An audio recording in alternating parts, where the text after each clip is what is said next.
এটা খুলবেন না আজকে আপনি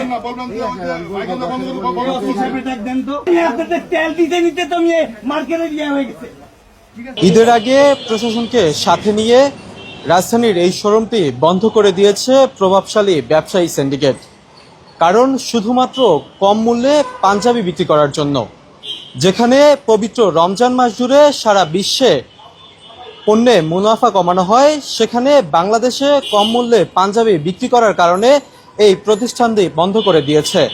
এই ঘটনার প্রতিবাদ জানিয়ে এই শোরুমের মালিক সংবাদ সম্মেলনে ডাক দিয়েছে।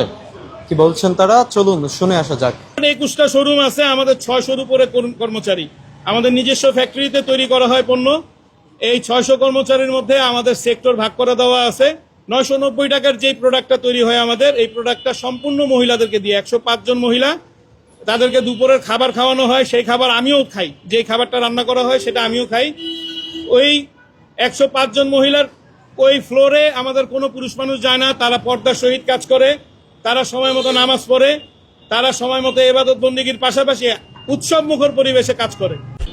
ঘটনার দিন রাতে আমাকে হাতিরঝিল থানা পুলিশ ওসি তিনি আমাকে ফোন দিয়ে বললেন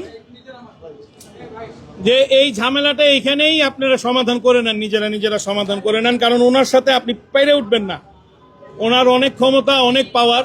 এতদিন পর্যন্ত এই পথ চলা এই মার্কেটে চলাফেরা ছিল আমাদের সবার একজন পরিচিত নাম সুব্রত বাইন, তারও এখানে দোকান আছে এখনো ভাড়া দেওয়া। তো এই তাদের নামের উপরে